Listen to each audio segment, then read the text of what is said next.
Hi, I'm Deborah Coulter-Harris, and this is my new book, Stonekeeper, a collection of poetry and plays. I put together this collection about 18 months ago, and I'd like to thank Mr. J. Harath of Linus Publications Incorporated, for doing such a great job and for being so generous to me. Thank you. What I'd like to do is read some of my poetry to you. And also, while I'm doing it, talk about the journey that has brought me here and actually gave me the courage to actually film these videos and upload them to YouTube because I'm a really private person. The first poem that I'm going to read is called Rescued. And it's about the day I fell through the ice in one of the reservoirs in our woods in the woods in West Fishburne, Massachusetts. That's where I grew up. There were Indian paths all through our woods and little ponds and little lakes that used to freeze over, and we'd all go skating, all the kids from the farm and from the lower neighborhood also. Rescue. There was a reservoir beyond Initial Rock through old Indian paths in our woods. And we all waited till this watery hole called out that he was ready for winter socks and squeaky snow pants, skates and hockey pucks.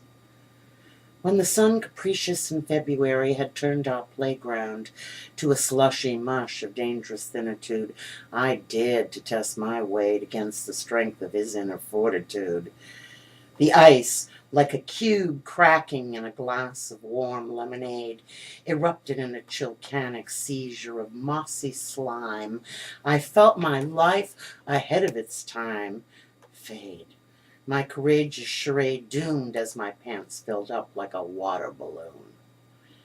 Soon the hockey players who were wont to tripping tricks with hockey sticks abandoned their pleasure of torturing girls and dragged me from the soggy pond, their lances wielded in salvation. They built a fire in the woods that day, my squeegee, sopping pants ablaze with the sharp chills of approaching infirmity. I thanked them and prayed there would be no more melting plains that night. Sleeping in the hay, oh yes. One of our nearest neighbors was a farm. It was called the Gagne Farm. Mr. and Mrs. Gagne had 10 children, and we just lived at that farm in the summer, and they used to come swimming in our pool. My parents were not farmers, but the Gagnes were farmers. They had a big barn, and they had cows, and they even had a goose with crooked neck whose name was, I think it was Gertrude. Anyway, they had pigs, they had bulls, horses, and fields that Mr. Gagne used to mow, and we used to help him bring in the hay in August. It was just so much fun.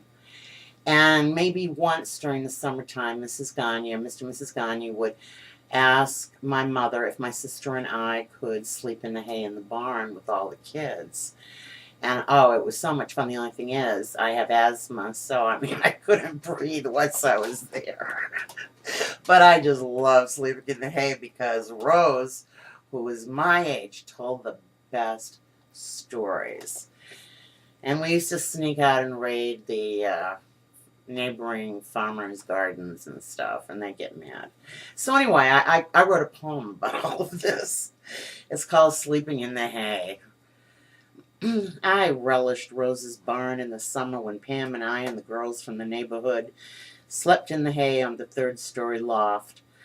From nightfall to midnight, horror and mysterious stories were told of demons and goblins and witches bold, imaginings of castles and riches, of poor men and underworld bitches and rich squires.